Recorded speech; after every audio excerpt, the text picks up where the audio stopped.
Assalamualaikum warahmatullahi wabarakatuh. Shalom, Om Swastiastu, Namo Buddhaya, dan salam kebajikan untuk kita semua. Baiklah, selamat pagi, siang, sore, dan malam untuk teman-teman semua dimanapun teman-teman berada. Nah, perkenalkan nama saya Andi Saputra dengan NIM B1021241072 dari Universitas Tanjung Pura. Baiklah, di kesempatan kali ini saya akan mempresentasikan hasil dari UAS saya atau ujian akhir semester akuntansi tipe A yang telah saya kerjakan dalam rangka untuk menyelesaikan UAS tersebut. Nah, semoga video ini saya buat dapat bermanfaat bagi teman-teman semua, tidak cuma untuk teman-teman semua dan bahkan untuk diri saya sendiri. Ya, baiklah, kita masuk ke presentasinya. Nah, teman-teman, kita telah masuk ke soalnya, teman-teman. Nah, soal bagian 1, theoretic analysis. Nah, tentunya cukup kerjakan 2 soal. Sini ada 5 soal. Itu soal pertama, 2, 3, 4, dan 5. Nah, di sini saya telah memilih untuk mengerjakan soal nomor 1 dan nomor 5. Nah, yaitu saya akan menjawab soal yang pertama dulu. Nah, menurut analisis saudara, hal-hal mendasar apa saja yang membedakan antara pencatatan metode perpetual dengan metode periodik pada laporan keuangan perusahaan dagang? Nah, kalau kita bicara tentang perbedaan metode perpetual dan periodik, ada banyak. Tapi di sini saya cuma akan kasih yang sangat mendasar yang kalau kita sekali lihat kita langsung tahu, oh, ini adalah perpetual. Oh, ini adalah periodik. Nah, yang pertama itu HPP. Nah, harga pokok produk ataupun harga pokok penjualan. Nah, harga pokok penjualan. HPP ini biasanya untuk perpetual itu bisa langsung kita lihat ketika di jurnal umum. Sedangkan kalau kita lihat di periodik, pada jurnal umumnya biasanya kosong, tidak ada. Untuk mendapatkan HPP ini, ya untuk perpetual dan periodik itu tetap memiliki HPP, melainkan kapan kita masukkannya itu berbeda. Sedang kalau kita lihat dari perpetual, sedari awal jurnal umum saja dia sudah ada. Sedangkan periodik itu dia harus biasanya kita ketemukan setelah jurnal penyesuaian. Dan cara untuk menentukan periodiknya itu pun ada caranya. Dia tidak semerta-merta tiba-tiba pop gamblang tiba-tiba langsung muncul. Ada cara hitungannya yang spesial. Nah, itu dia. Yang kedua itu pencatatan. Nah, untuk pencatatan periodik dan perpetual ini ada perbedaan. Nah, contohnya pembelian dicatat dalam akun pembelian. Begitu juga akun potongan retur pembelian dan lain-lain. Nah, bisa teman-teman lihat sini. Nah, untuk periodik itu dia lebih rinci dalam artiannya. Setiap pembelian dicatat sesuai akunnya tersebut. Sedangkan kalau kita lihat perpetual, nah, perpetual pembelian, retur pembelian, dan penyesuaian harga beli secara ongkos dicatat dalam satu akun saja, yaitu persediaan. Nah, perpetual ini mau pembelian, retur, penyesuaian harga beli, segala macam, diskon, segala macam, dia itu masuknya persediaan. Dia tidak kayak periodik yang itu. Ini potongan pembelian, arti akun potongan pembelian. Ini akun retur pembelian, arti ini retur pembelian. Kalau perpetual itu retur pembelian, penyesuaian harga dan lain-lain itu dia langsung langsung persediaan. Nah, kayak diskon segala macam itu diskon pembelian segala macam dia langsung ke persediaan. Dia tidak seperti periodik yang benar-benar rinci sekali. Nah, itu. Nah, kita masuk ke soal kelima. Kan ini saya pilihnya 1 dan 5. Apakah kita perlu membuat laporan keuangan? Sedangkan kita itu sudah bikin laporan kertas kerja. Padahal di laporan kertas kerja atau worksheet itu dia udah lengkap ya. Perubahan modal segala macam itu dia udah muncul di situ. Jawabannya Tentu saja perlu, teman-teman. Mengapa? Bentuk dari worksheet sendiri itu dia sangatlah kompleks. Di situ akunnya banyak, di situ angka-angkanya banyak. Yang kalau orang yang tidak familiar dengan akuntansi, apalagi baru pertama kali lihat kertas kerja atau worksheet, dia pasti pusing, gitu. Pastinya bingung. Ini kondisi keuangannya perusahaan ini gimana sih? Nah, itu. Makanya kita perlu membuat laporan keuangan untuk mempermudah orang yang di luar perusahaan untuk memahami atau mengetahui kondisi dari usaha kita. Jadi kalau di situ, andaikan saja saya kasih contoh. Ini adalah worksheet punya saya, yaitu bagian perpetual. Nah, kan ini banyak akun banget nih. Nah, keduluan pusing yang lihat itu. Sebelum paham, mereka sudah duluan pusing. Jadi mereka pusing dulu baru paham. Sedangkan kalau kita laporan keuangan, saya rasa anak SD juga langsung baca nih. Laba bersihnya 811. Nah, itu kan bahkan orang yang awam sekalipun kalau lihat laporan keuangan ini dengan melihat hal seperti ini, dia langsung paham. Ataupun dalam artian dia tidak mengalami kebingungan dibandingkan dia harus lihat worksheet yang begitu banyak sekali angka, begitu banyak sekali akun yang dapat memusingkan untuk orang yang tidak mengenal akuntansi. Nah, jadi itu untuk soal bagian pertama ataupun ke-1. Nah, sekarang kita masuk ke soal bagian kedua, yaitu buatlah jurnal umum sesuai transaksi di bawah. Nah, di sini saya akan memperlihatkan soalnya, yaitu soal pertama. Toko Bangunan Santara membeli 12 sak semen kepada Toko Bangunan Ardi, termin. Artinya termin itu arti kita berhutang, termin kredit.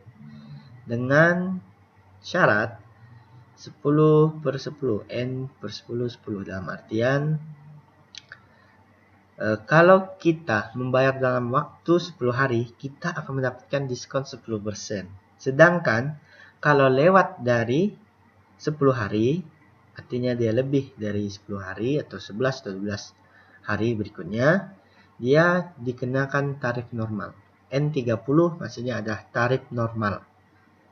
Normal itu harganya. Nah, menggunakan FOB Destination Point, artinya ditanggung oleh penjual. Artinya ditanggung oleh Toko Bangunan Ardi. Nah, kita masuk ke jurnal umumnya. Nah, di sini pada tanggal tersebut Toko Santara melakukan pembelian. Artinya pembelian kita itu bertambah. Dalam artian dia di debit. Mengapa di debit? Karena pembelian itu termasuk ke dalam beban. Kalau kita mengambil logikanya, kenapa beban? Beban itu kan kita anggap seperti sebuah pengorbanan untuk mendapat keuntungan. Nah, Anda beli barang, ujung-ujungnya Anda jual lagi. Bukankah Anda baru saja berkorban membeli barang tersebut? Dengan ke depannya Anda akan dapat pengembalian lagi, returnnya lebih tinggi dari yang kita beli. Nah, logikanya gitu. Nah, karena dia termin artinya utang dagang. Nah, utang dagang kita ataupun Toko Bangunan Santara bertambah sehingga letaknya di kredit. Nah, itu. Nah, berikutnya Toko Bangunan Santara menjual besi kepada Toko Bangunan Umar dengan termin kredit 2/10. Jika dibayarkan dalam waktu 10 hari dapat diskon 2%.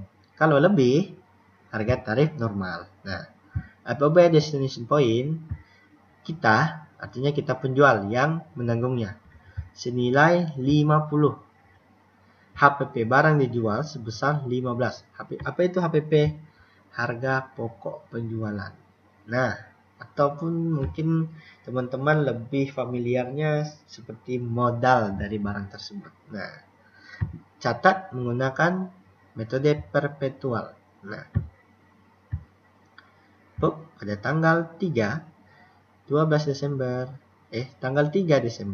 2019 seperti itu, Toko Umar membelikan secara termin, dalam artian piutang dagang.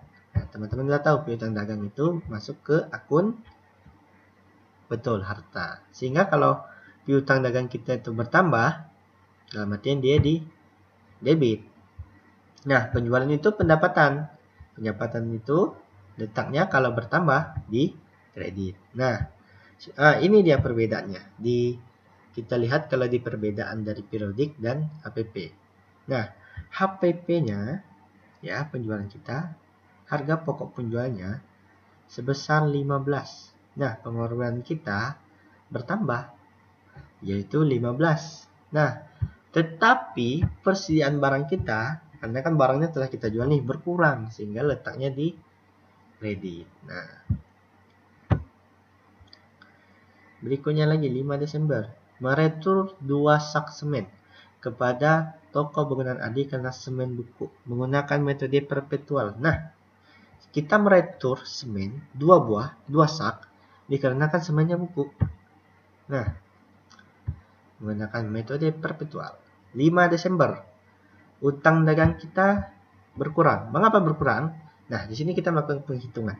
12 sak semen dibagi 12. Nah, kita lihat dari metode periodik. Kan kita belinya pada toko bangunan ada itu sebesar 12.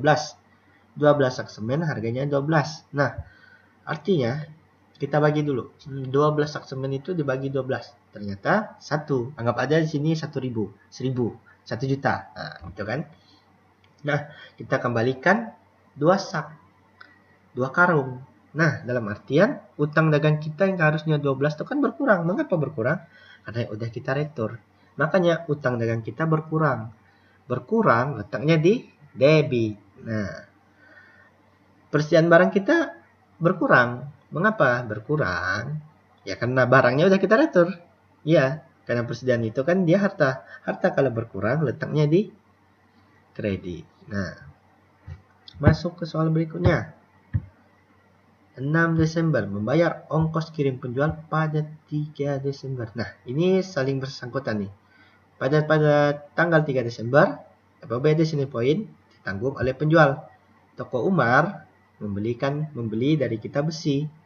Nah, kita akan ngantarnya. Setelah diantar, kita bayar ongkosnya, yaitu senilai 2. Anggap aja 200.000. Nah, beban kirim penjual sesuai namanya beban bertambah, letaknya di debit. Nah, 2 karena beban kirimnya 2. Kas kita berkurang untuk membayar beban kirim tersebut. Nah, makanya harta atau kas berkurang letaknya di kredit. Nah, soal berikutnya 9 Desember. Melunasi pembelian semen tanggal 1 Desember. Nah, artinya 12 sak nih. Tetapi karena kita sudah retur, arti tinggal 10. Arti hutang kita di situ tinggal 10. Nah, utang kita 10.000. Nah, utang dagang kita 10.000. Nah, perbedaan dari dari salah satu juga perbedaannya itu di persediaan. Ketika kita melakukan hal-hal seperti ini, dia penulisnya persediaan barang yang ada di gudang itu untuk perpetual. Utang dagang kita berkurang karena kita bayar dong. Kan tadi 12 sak semen itu 12 kita retur 2, arti hutangnya tinggal 10. 10-nya itu kita bayarkan, makanya utang dagang itu berkurang. Jadi hutangnya di debit. Nah, persediaan ini kita dapat artikan persediaan itu seperti kas juga di sini. Persediaan kita itu dikarenakan kita membayar sini syaratnya dalam jangka waktu 10 hari dapat diskon 10%. Nah, utang dagang kita tuh kan sisa 10.000 tuh. Nah, jarak kita membeli itu tanggal 1, tanggal 9. Nah, masih termasuk kan, masih dalam jangka 10 hari. Makanya, dia dapat diskon ataupun persediaan penjualannya berkurang. Dia dapat diskon. Mengapa? Karena dia membayarnya dalam rangka waktu kurang dari, ya benar, 10 hari. Nah, kita hitung 10 dikali 10%, karena situ kan 10%. Nah, dapatlah 1. Makanya persediaannya berkurang 1. Nah, mengapa hitungannya persediaan? Karena hitungan perpetual itu berdasarkan tidak cuma uang, yaitu seperti barang-barang persediaan juga. Nah, itu. Nah, kita bayar persediaannya berkurang 1. Kasnya berkurang 9 karena diskon. Nah, itu dia. Nah, yang berikutnya pada tanggal 10 Desember menerima pelunasan dari toko bangunan Umar atas tanggal 3 Desember. Nah, bersangkutan juga 3 Desember. Nah, ini dia.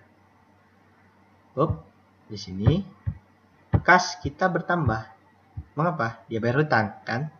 Nah, kita lihat lagi. Kita lihat. Nah, menurut dari kesepakatan kita sama toko Umar, kalau dia dibayarkan dalam jangka 10 hari, dia dapat potongan harga ataupun diskon sebesar 2%. Nah, kita hitung dong. 2% dari 50. Nah, kita melakukan perhitungan. Di sini saya pakai kalkulator. Teman-teman juga bisa pakai kalkulator. Kita anggap aja 50. Kita kalikan 2%. 1. Nah, makanya diskon penjualan di sini adalah 1. 2%-nya adalah 1. Makanya di sini kasnya yang kita terima itu cuma 49. Mengapa? Karena kita kasih diskon. Diskonnya 1, 2%. Anggap aja 50 juta gitu. Nah, ada dia diskon 2%, 1 juta. Nah, piutang dagangnya tetap berkurang 50 karena selesai piutang dagang kita berkurang. Habis tuntas. Nah, begitu dia.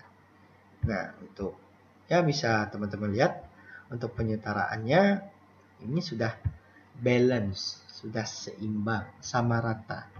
Tidak ada pilih kasih, semuanya sama rata. Nah, itu teman-teman. Nah, sekarang kita masuk ke berikutnya. Buatlah buku besar. Nah, ini arti kita mengambil dari penakun sebelumnya. Nah, buku besar, ambil akunnya saja. Nah, ini dia. Nah, dikarenakan dia diminta untuk akun kas saja, sini kita lihat dulu. Ingat, untuk membuat buku besar, kita harus sudah jadi ataupun hasil dari jurnal umum itu sudah benar. Jadi kita lihat dulu. Kas, kita cari kas. Di sini ada 1. Yang kedua tuh ini 2, 3. Artinya ada 3 nih. Nah, kita masukkan dulu dari tanggal paling pertama. Tanggal 6. Nah, kas letaknya di kredit. Kita salin. Letak sini kredit. Begitunya juga. Kas letaknya di kredit. Salin.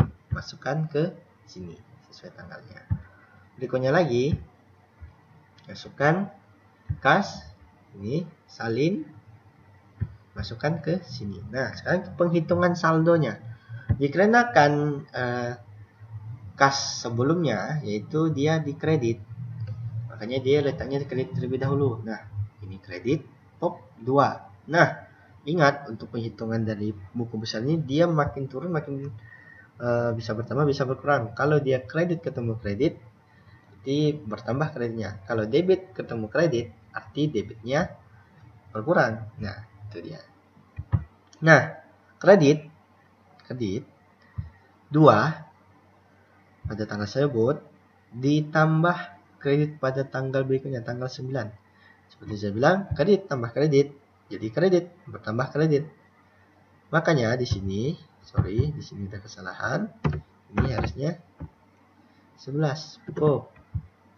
Hitungannya 11. Nah, karena 2 tambah 9 11. Berikutnya lagi, Kita hitung lagi. 11 karena kredit bertemu, debit berkurang. Kita hitung lagi, pop dalam artian 11 dikurang 49. 49 dikurang 11. Berarti sisanya berapa? 38. Nah, 11 dikurang 49 sama dengan 38. Nah, itu dia. Nah, ini adalah cara pembuatan buku besar. Kasnya saja. Nah, kita masuk ke soal bagian 3, teman-teman. Buatlah jurnal penyesuaian berdasarkan informasi di bawah. Nah, ada perpetual, ada periodik. Nah, di sini saya akan mengerjakan perpetual terdahulu. Mengapa? Perpetual itu saya sangat menyukai perpetual itu. Rasanya lebih gampang segala macam. Jadi saya tuh sangat menyukainya. Nah, kita masuk ke soalnya. Perhitungan fisik di gudang perjalanan akhir tanggal 31 Desember sebesar 180. Nah, di sini saya tidak baca informasi ini karena ini khusus periodik. Ini khusus. Nah, 180. Nah, kita lihat dong. Dari neraca saldo sebelum penyesuaian, neraca saldo ini dia dapatkan given, saya dapatkan given langsung dari soalnya. Makanya saya tidak membuat cara pembuatannya.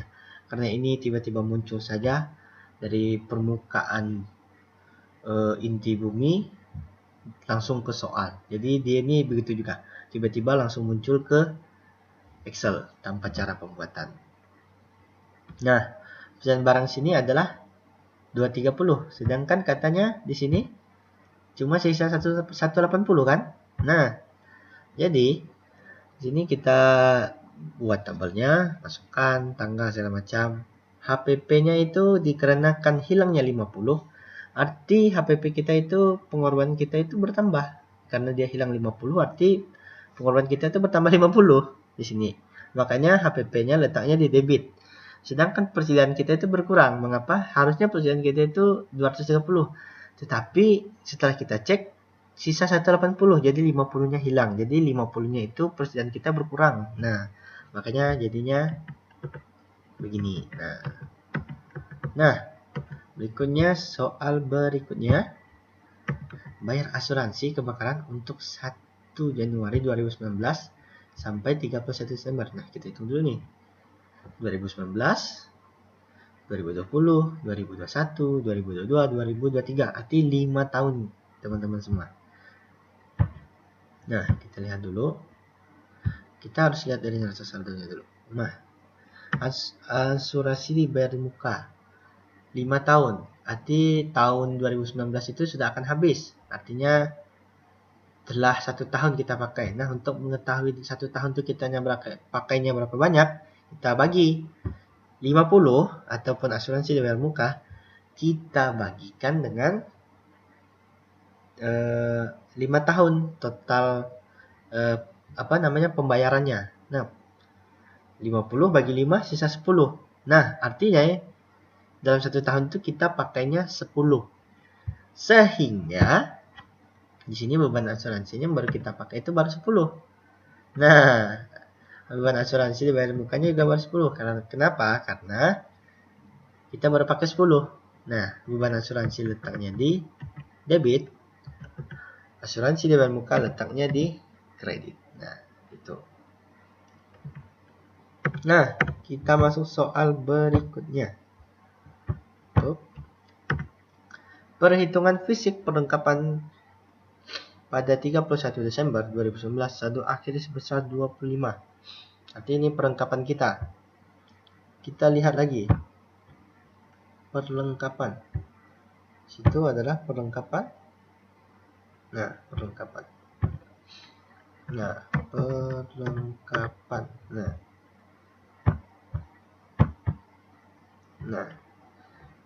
beban perlengkapan toko. Mengapa?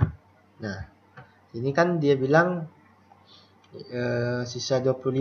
Nah, sedangkan perlengkapan toko itu di neraca saldo sebelumnya itu adalah sebesar 40. Jadi kalau kita bilang 25 kurang 40, arti 15 dong. Nah, 15 itu arti yang telah kita pakai. Nah, arti masih tersisa 25.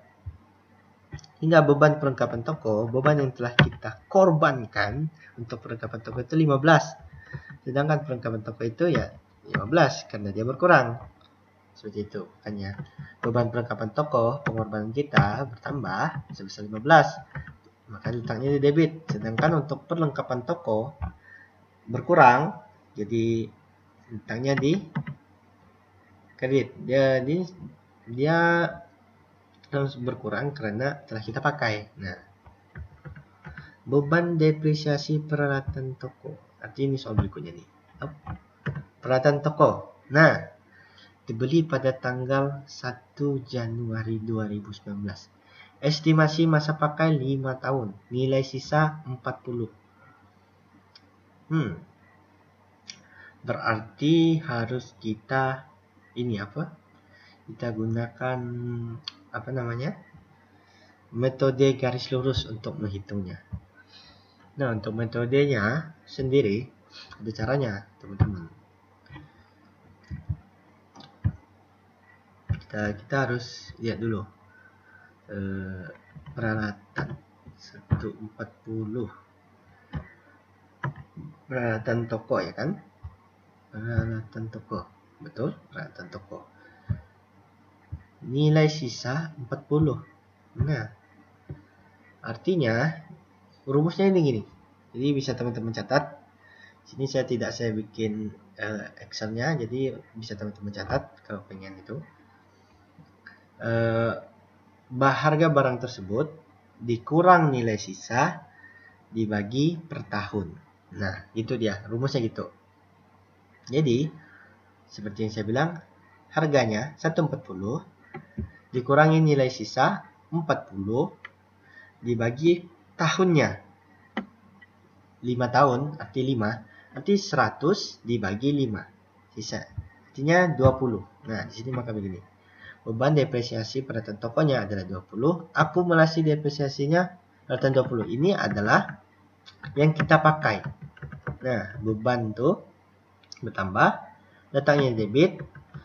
Akumulasi depresiasi dia itu berkurang, yaitu letaknya di kredit.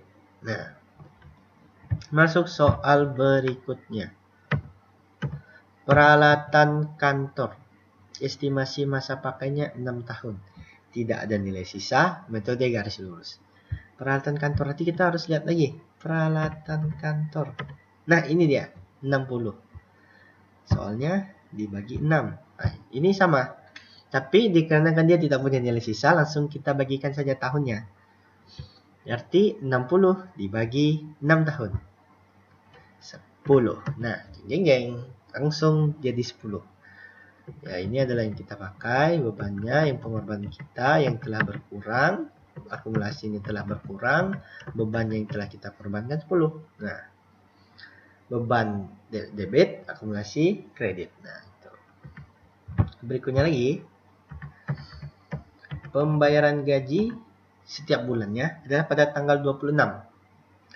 Bulan Desember ini, toko tetap buka sampai tanggal 31 Desember, sampai tahun baru. Nah, kita hitung dulu. Tanggal 26 itu pembayarannya. Kita mulai kerja tanggal 27. 27, 28, 29, 30, 31. 5 hari, teman-teman semua. Gaji karyawan itu, satu harinya adalah 2. Artinya kita kalikan aja nih. Dia kan kerjanya 5 hari, dikalikan 2. Artinya, itu dong, 10. Nah, karyawan yang masuk kerja itu 5 orang staf penjualan, 5 orang staf administrasi. Kita hitung dari staf penjualan saja, beban gaji penjualannya saja.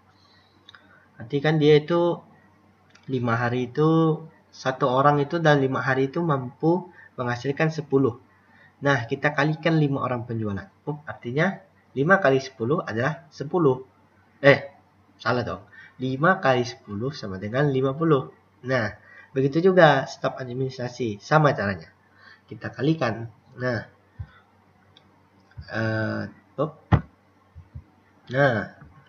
beban gaji penjualan, stok penjualan, beban gaji administrasi seperti saya bilang 50-50.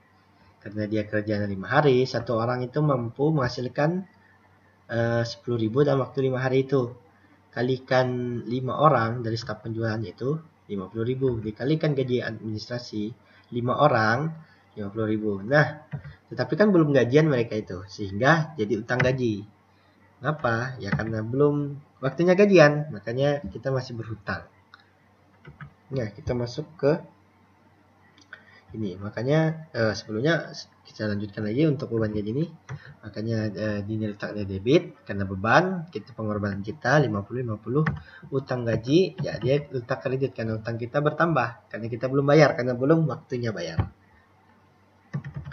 Tagihan listrik, air, dan telepon bulan Desember diterima di awal Januari 2020. Total tagihan 8, dialokasikan 50% kantor, 50% toko. Arti pada awal Januari itu 8 ya kan? 8 itu karena 50% kita kalikan 50%. 50%-nya artinya 4.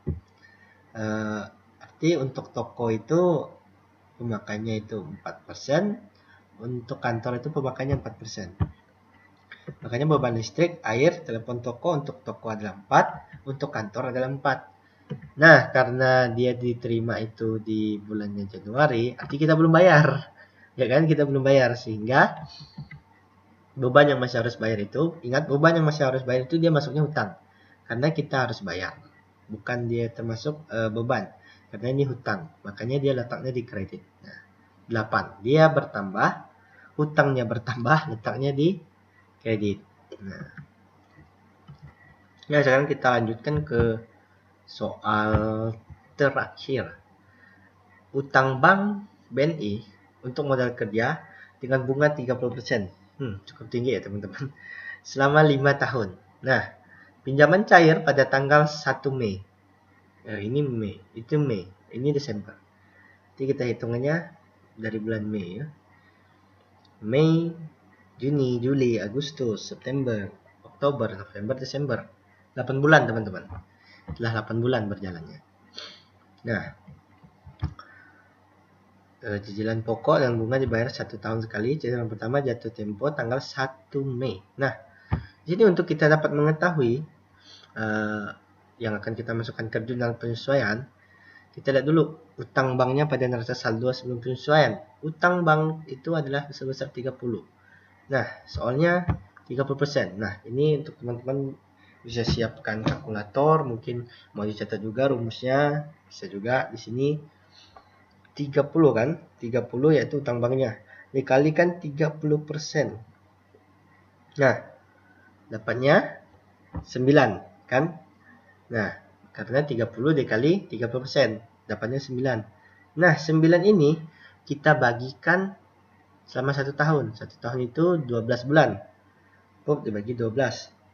0,75. Nah, setelah jadi saya hitung dari Mei itu ke Desember itu kan 8 bulan. Nah, kita kalikan 8 bulan. Dapatnya 6. Makanya di sini jeng beban bunganya adalah 6 pada tahun tersebut yang ada di situ. Beban kita, pengorbanan kita bertambah sebesar 6. Utang bunga kita juga bertambah yaitu sebesar 6. Nah, kita sudah masuk ke soal perpetual terakhir. Bisa dilihat setelah saya tambahkan dari atas ke bawah debit dan kreditnya sebesar 219. Nah, dia balance. Nah, artinya dia seimbang. Nah, sekarang kita masuk ke periodik. Nah, ini terakhir, makanan terakhir saya. Nah, kita masuk soal dari pertama lagi. Buatlah ayat jurnal penyesuaian. Perhitungan fisik di gudang pada tanggal 31 Desember sisa 180. Informasi metode periodik saldo awal persediaan adalah 100. Nah, ini dia kuncinya. Saldo persediaan akhir adalah 100. Nah, kita masuk. Nah, tapi HPP kan dia tidak ada, Bang. Nah, itulah saya bilang cara untuk penghitungan ini sangat sangat spesial, khusus seperti saya bilang di awal. Abang bilang di awal. Nah, kita untuk menghitung HPP-nya gini. Nah, bisa teman-teman lihat, ini rada rumit, jadi teman-teman harus pahami dengan betul-betul. Nah, di sini persediaan awalnya seperti di soal itu sisanya 100. Adanya 100 itu. Nah, di sini kita masukkan akun pembelian. Akun pembelian ini kita lihat dari neraca saldo periodik.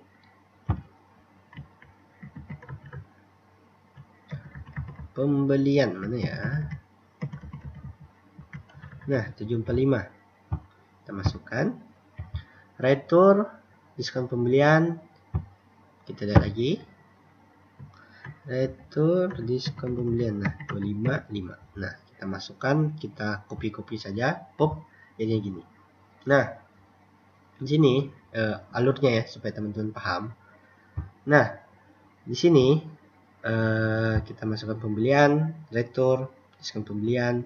Nah, ini kan ini nih masih belum ditotalkan. Setelah totalkan tuh dapatnya 30.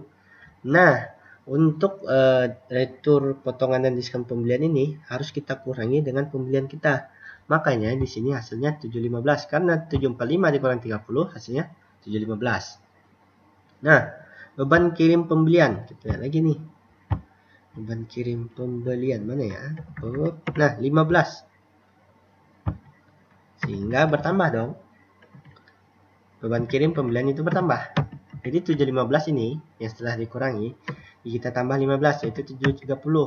830 ini kita dapatkan setelah kita menambahkan 100 ini dan 730 ini. Jadi 830. Nah, saldo akhir persediaan itu dari soal itu kan 180. Nah, kita kurangi dari pembelian kita, yaitu sebesar sisa 650. Makanya HPP-nya itu sisanya 650, teman-teman. Nah, kita masukkannya di debit. Nah, persediaan barang dagang akhir yaitu dari soal itu 180. Nah, kita itu lagi retur potongan pembelian ini ya sama. Kita ngambil dari neraca saldo sebelum penyesuaian. Nah, pembelian sama juga, beban kirim sama juga. Nah, persediaan barang dagang awal kita dapatkan dari soalnya. Nah, ini letaknya di debit, ini debit, ini kredit. Nah, teman-teman udah paham lah. Kalau lihat dari video sebelumnya mungkin sudah paham. Di sini saya tidak akan terlalu jelaskan benar-benar mengapa ini masuk debit, mengapa ini masuk kredit. Nah, cuma beberapa saja karena diharapkan teman-teman di sini sudah kalau nonton ini sudah advance gitu ilmunya. Jadi tidak pemula-pemula banget gitu. Nah, kita masuk lagi. Nah, untuk ini beban asuransinya.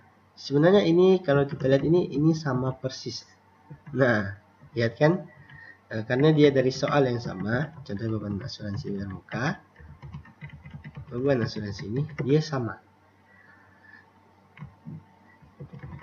Bisa kita lihat, ini dia sama persis, cuma perbedaannya di awal. Nah, ini saya tidak akan menjelaskan terlalu panjang soal alurnya lagi, dikarenakan soalnya sama, cuma perbedaannya di sini. Nah, ini ada salah satu perbedaannya dari ini juga perpetual dan periodik, sehingga di sini saya pakai cara cepatnya yaitu saya salin beban asuransi ini langsung ke sini. Nah, makanya jadi segini. Jadi mohon maaf untuk teman-teman, ini saya langsung pakai cara shortcut. Nah, cara mudah.